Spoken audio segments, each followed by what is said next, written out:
Olá, bem-vindos! Hoje a gente vai mergulhar num texto que traz uma perspectiva bem crítica sobre a arquitetura da crença, um conceito que o autor define como a arquitetura da escravidão mental. Para começar, o texto-fonte já faz uma distinção que é, assim, a base de tudo. Ele diferencia a escravidão física daquela que chama de escravidão mental. E o argumento é que essa segunda forma é um tipo de cativeiro psicológico muito poderoso, que seria induzido por figuras religiosas. Para a gente entender bem esse raciocínio, vamos seguir a linha que o próprio autor traça, acompanhando esse suposto processo desde o nascimento até a sua conclusão. Vamos começar pelo início do ciclo. Certo, então vamos lá. Segundo o autor, essa história de escravidão mental começa sem que a pessoa nem perceba, lá no comecinho da vida, de forma totalmente involuntária. E o autor descreve como isso aconteceria, sabe? Em várias etapas. Primeiro, com rituais como o batismo, depois com uma educação religiosa bastante seletiva durante a infância, e tudo isso sendo reforçado o tempo todo pela cultura e pela sociedade. E aqui vem um ponto que chama muita atenção no texto. O argumento de que a educação religiosa é, na verdade, super selecionada, sabe? Feita para apresentar uma versão bem específica de Deus, uma versão moralmente mais simples. Essa citação aqui, olha, ela resume bem o ponto central da crítica ética do autor, né? A ideia de que o justo mesmo seria deixar a pessoa escolher no que acreditar, mas só depois de ter conhecimento e maturidade para isso. Ok, a gente viu a infância. E depois? Bom, conforme a pessoa vai crescendo, o autor argumenta que aí entram em cena os rituais sociais como as principais ferramentas para reforçar tudo isso.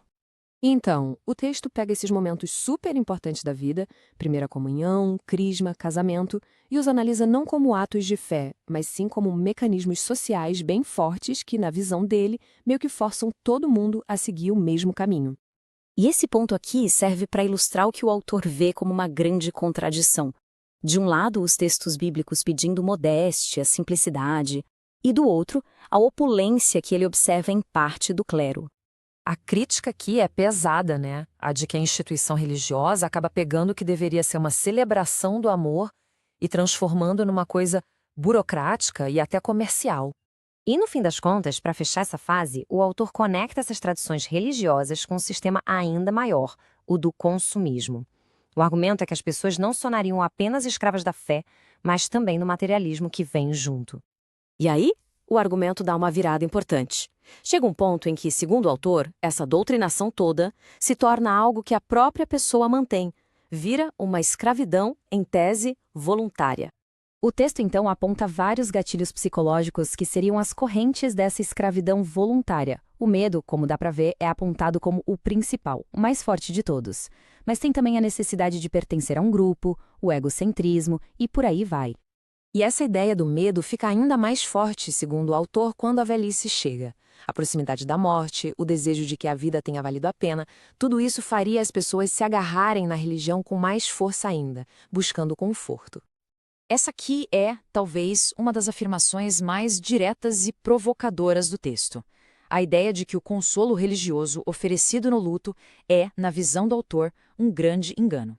Então, o ponto-chave aqui, e é um alerta que o autor faz, é que esse foco total numa recompensa futura pode levar a pessoa a desvalorizar a vida que ela tem agora.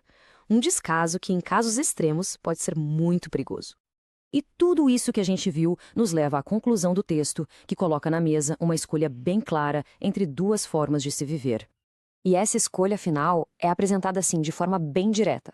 De um lado, o que ele chama de escravo mental, que depende de mitos, que precisa de um sistema de recompensa e punição para ser moral, e do outro, o pensador livre que usa a razão e é o único responsável pelos seus atos. E para reforçar essa ideia de que a moralidade não precisa vir necessariamente da religião, o autor traz essa tabela. A sugestão aqui é de que a chamada regra de ouro já existia muito antes e que, na visão dele, o cristianismo teria se apropriado dela. E é com essa pergunta que o texto nos deixa, uma provocação para a gente refletir sobre o que realmente sustenta uma vida com significado. Seria a fé que a gente herda ou a razão que a gente desenvolve de forma independente? Fica aí a questão para pensar.